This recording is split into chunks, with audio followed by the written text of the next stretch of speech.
Hello बच्चों, आशा करता हूँ कि आप सब अच्छे नहीं होंगे बल्कि बहुत अच्छे होंगे, यह मैं आशा करता हूँ। हमने आपको पिछले बैक वीडियो में हमने आपको अरमान कविता क्लास 6 का है बिहार बोर्ड से चैप्टर 1 का हमने आपको भाव अर्थ समझा दिया। भाव अर्थ समझा दिया। आज हम इसका क्या करेंगे, आज हम इसका प्रश्न उत्तर तैयार करेंगे। क्या करेंगे, इसका प्रश्न उत्तर तैयार करेंगे। आपको हमें जैसा बताऊंगा आप वैसा तैयार करने के लिए रेडी हो जाइए। आप ऐसे करिएगा, जैसे जैसे हम आपको बताते जाएंगे आप वैसे वैसे लिखते जाइएगा। देखिए क्वेश्चन पहला कहता है कि प्रस्तुत कविता में गरीबों को गले लगाने एवं सुखी बनाने की बात क्यों कही गई है।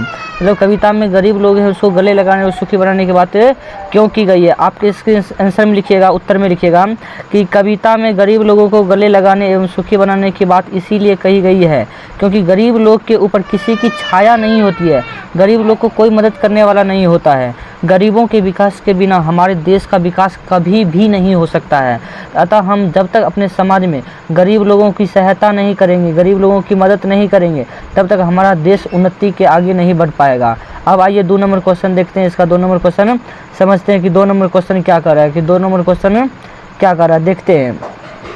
देखिए कह रहा है कि इस कविता में हारे हुए व्यक्ति के लिए क्या कहा गया। मतलब ये जो कविता अरमान है इसमें हारे हुए व्यक्ति के लिए क्या कहा गया। तो आप क्वेश्चन और कॉपी और कलम ले लीजिएगा, उसके अनुसार आप इसका आंसर लिखते जाइएगा वीडियो को पॉज कर करके। देखिए इस कविता में हारे हुए व्यक्ति के लिए कहा गया कि हम उनके बूझे दिमागों में उत्साह जगाने की बात की गई है। मतलब कि जो लोग हार चुके हैं, जिन पर किसी की चाहे न उम्मीद मार चुके हैं, जिनको कभी समझ नहीं आता कि हम क्या करें नहीं करें, वो बिल्कुल हार चुके हैं। आपको थॉमस अल्वा एडिसन की कहानी पता होगा, ठीक उसी तरह लाख प्रयास करने के बाद एक दिन सफलता जरूर मिलती है। तो जो लोग हार चुके हैं हम उसको क्या करेंगे, उम्मीद मार चुके हैं, हम उनके बुझे दिमागों में फिर से उत्साह जगाएंगे। अब देखिए क्वेश्चन 3 कह रहा है कि क्वेश्चन 3 कह रहा है कि इन पंक्तियों के भाव स्पष्ट कीजिए। कहता है कि रोको मत आगे बढ़ने दो, रोको मत आगे बढ़ने दो, हम आज़ादी के दीवाने हैं। मतलब कि हमें रोको नहीं, हमें आगे बढ़ने दो, हम आज़ादी के दीवाने हैं। मातृभूमि की सेवा, जो हमारा देश है भारत, इस देश भारत की सेवा करने के लिए, देश भारत की सेवा करने के लिए अपना सर्वस्व यानी सब कुछ लगाएंगे, सब कुछ लगाएंगे। इस देश की सेवा करने के लिए क्या करेंगे, सब कुछ लगाएंगे। अब देखिए इसका आंसर में आप लिखिएगा, इसका भाव कहता है कि रोको मत आगे बढ़ने दो, हमें आज़ादी चाहिए, हम अपने मातृभूमि यानी जन्मभूमि की सेवा में अपना सब कुछ लुटा देंगे। यानी तन भी लुटा देंगे, मन भी लुटा देंगे, धन भी लुटा देंगे। यानी तन भी गया तो कोई बात नहीं, मन भी गया तो कोई बात नहीं, धन भी गया तो कोई बात नहीं, हमें देश की रक्षा करना है, तत्पर रहना है देश की रक्षा करने के लिए। अब देखिए आगे क्या कहता है। 4 नंबर में क्वेश्चन कह रहा है कि 4 नंबर के आंसर में आप लिखिएगा कि कहता है कि बूढ़े और पूर्वजों का मान बढ़ाने के लिए हमें क्या क्या करना चाहिए। हमारे घर में या आसपास जो पूर्वज है, जो बूढ़े लोग हैं, हम उसको मान कैसे बढ़ा सकते हैं, जग में उसका नाम कैसे बढ़ा सकते हैं।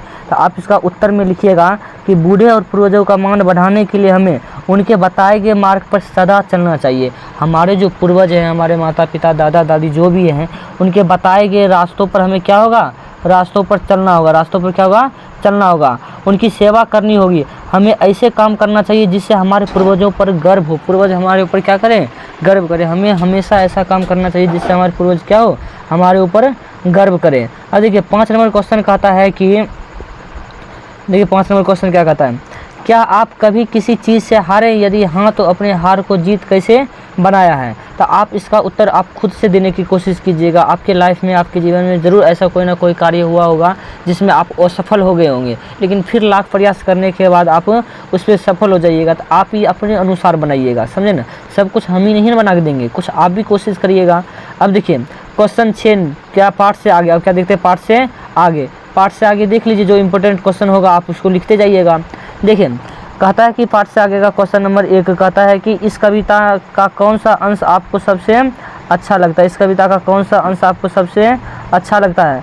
आप कहिएगा इस कविता का दूसरा अंश हमें सबसे बहुत अच्छा लगता है और हमारे दिल को, मन को झकझोरता है, क्योंकि इसमें समाज की गरीबों की दैनिक स्थिति को बताया गया है, लाचारी की स्थिति को बताया गया और बताया गया है कि हम उनके सहायता करके ही सुखी समाज की स्थापना करेंगे। कहता है कि जो लोग गरीब भिखारी हैं, जो लोग क्या हैं, गरीब भिखारी है, जिन पर किसी की छाया नहीं है, हम उसको क्या करेंगे, हम उसको गले लगाएंगे, हम उनको सुखी बनाएंगे। मतलब गरीब लोगों की आप सेवा कीजिएगा तो बहुत आगे आप भी जाइएगा और आप हमारा देश भी जाएगा।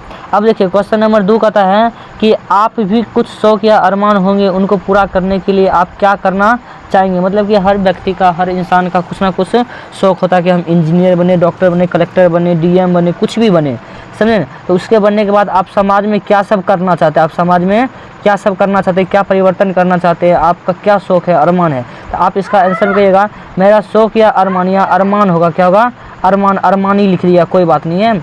अरमान है कि जो लोग गरीब हैं, जिन पर किसी की छाया नहीं है, हम उनकी सदा मदद करेंगे, सदा क्या करेंगे, मदद। जो गरीब लोग हैं उनकी हम सदा क्या करेंगे, मदद करेंगे। अब आइए आगे देखते हैं क्वेश्चन क्या कहता है। आगे 3 नंबर क्वेश्चन कह रहा है कि, देखिए 1 मिनट, 3 नंबर क्वेश्चन कह रहा है कि जन्मभूमि या मातृभूमि के प्रति कैसा लगाव होना चाहिए। मतलब जन्मभूमि, हमारा जो जन्म हुआ वो हमारा जो मातृभूमि देश है, जैसे हमारा जन्मभूमि कहाँ हुआ, बिहार राज्य के समस्तीपुर जिला के हसनपुर प्रखंड के सुरहा गाँव में हुआ है। तो ये हमारा जन्मभूमि होगा, मातृभूमि हमारा देश है, भारत माता है। कहता कि प्रति कैसा भाव होना चाहिए। तो आप कहिएगा कि जन्मभूमि या मातृभूमि के प्रति हमारा ऐसा लगाव होना चाहिए कि हम अपने जन्मभूमि की सेवा के लिए तन मन धन यानी सब कुछ लगा देंगे और अपने मातृभूमि की सेवा के लिए हमेशा तत्पर रहेंगे। हमारी भारत माँ जब जब हमें बुलाएगी अपनी रक्षा के लिए, हम तब तब जाएंगे। अब आइए क्वेश्चन क्या नंबर, क्वेश्चन 4 नंबर क्वेश्चन कह रहा है कि यदि आप चाहते हैं कि देश हम पर, ये तो हम करा चुके हैं। अब देखिए व्याकरण, इसका क्या देखेंगे, व्याकरण देखेंगे। कहता है कि रोको मत जाने दो, रोको मत जाने दो। उपयुक्त वाक्यों में, यहाँ पे देखिए क्वेश्चन लिखा होगा, क्वेश्चन नहीं लिखा हुआ, क्वेश्चन 1 मिनट लिख देते हैं, क्वेश्चन मिस कैसे हो गया। यहाँ पे होगा रोको मत जाने दो, रोको मत जाने दो, रोको मत जाने दो, मतलब कि अल्प विराम चेंज है। तो उपयुक्त वाक्यों में अल्प विराम चिन्ह का प्रयोग अलग अलग स्थानों पर हुआ है, जिसमें उससे वाक्य का अर्थ बदल गया। इसी प्रकार के कुछ और उदाहरण दीजिए, इसी प्रकार के कुछ और आप उदाहरण दे सकते हैं। जैसे हमने आपको यहाँ पे देखिए, गाओ मत गाने दो, गाओ मत गाने दो, सोचो मत काम करो, सोचो मत काम करो। यहाँ पर काम होगा, क्या होगा, काम। इसमें भी मिसप्रिंट हो गया, कोई बात नहीं है, आगे से इसमें सुधार कर दिया जाएगा। यहाँ पे होगा क्या, सोचो मत काम करो, सोचो मत काम करो, बस इसी में और कोई दिक्कत नहीं है। अब देखिए आगे, देखिए कहता है कि आगे क्या कहता है। अब आगे देख लेते हैं कि अगला क्वेश्चन क्या कर रहा है कि अर्ज और मान बराबर, अर्ज और मान क्या होगा, अर्ज और मान, अर्ज और मान बराबर अरमान। इस उदाहरण के आधार पर मान लगाकर नए शब्द बनाइए। देखिए जैसे अप जोड़ मान क्या हो जाएगा, अपमान। अभी जोड़ मान क्या हो जाएगा, अभिमान। खैर अभी में ऐसे होगा अभिमान, अभिमान। उसके बाद सम जोड़ मान, सम्मान। सम में इसमें भी देखिए हलन छूट गया, टाइपिंग में थोड़ा मिस्टेक हो गया क्योंकि आधा मोह नहीं आ रहा था।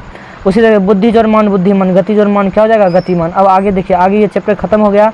अगर आपको यह वीडियो अच्छा लगा है तो आप हमारे चैनल को सब्सक्राइब कर सकते हैं और एक प्यारा सा कमेंट कर सकते हैं कि प्यारा सा कमेंट इसका आप अपने हिसाब से कर सकते हैं।